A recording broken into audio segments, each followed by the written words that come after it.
ஆசை.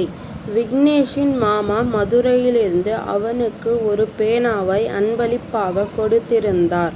விக்னேஷ் இப்படி ஒரு பேனாவை பார்த்தது இல்லை. இவன் வகுப்பில் படிக்கும் எம்.எல்.ஏ. மகனிடம் கூட இப்படிப்பட்ட பேனா இல்லை. பேனாவின் மூடியும் முள்ளும் தங்கம் போல பளபளப்பாக இருந்தது. பள்ளிக்கூடம் போனதும் பேனாவை எல்லோரிடம் காட்டி மகிழ்ந்தான்.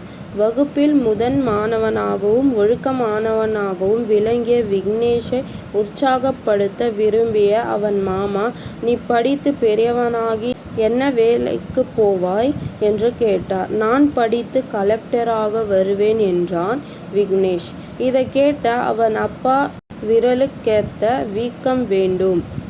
நீ சாதாரண விவசாயியின் மகன். நீ ஆசைப்படுவதில் அளவு வேண்டும்" என்றார். ஒரு ஏழையின் மகன் கலெக்டராக வர ஆசைப்படுவது பேராசையா என்று நினைத்தான். வகுப்பில் கவலையாக இருந்தான். வகுப்பு ஆசிரியர் அவனை பார்த்து விசாரித்தபோது அவன் கவலையை சொன்னான்.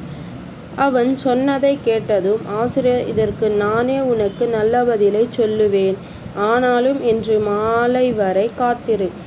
எது பேராசை என்று புரிந்து கொள்வாய்" என்றார். அன்று மாலை பள்ளியின் ஆண்டு விழா. அதற்கு மாவட்ட ஆட்சித்தலைவர் தலைமை தாங்கினார். மாவட்ட ஆட்சித்தலைவர் பேசும்போது கூட்டத்தில் உட்கார்ந்திருந்த விக்னேஷிடம் வந்த ஆசிரியர், "உன் சந்தேகத்தை அவரிடமே கேள்" என்றார். தைரியமாக எழுந்து கலெக்டரிடம், "ஒரு ஏழை விவசாயியின் மகன் கலெக்டராக வர ஆசைப்படுவது பேராசையா? " என்று கேட்டான்.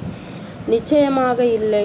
நேர்மையான வழியில் பெறுவதாய் இருந்தால் உலகத்தை கூட வாங்க ஆசைப்படலாம். உழைப்பும் உறுதியான முயற்சியும் இருந்தால் எதற்கும் ஆசைப்படலாம். அது பேராசையாகாது" என்று பேசி முடித்தார் கலெக்டர்.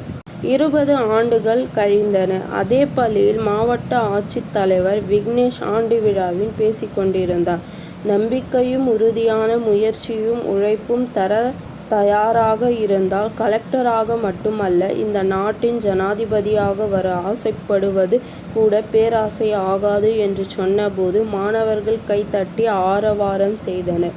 நீதி, விடாமுயற்சி இருந்தால் எதையும் சாதிக்கலாம்.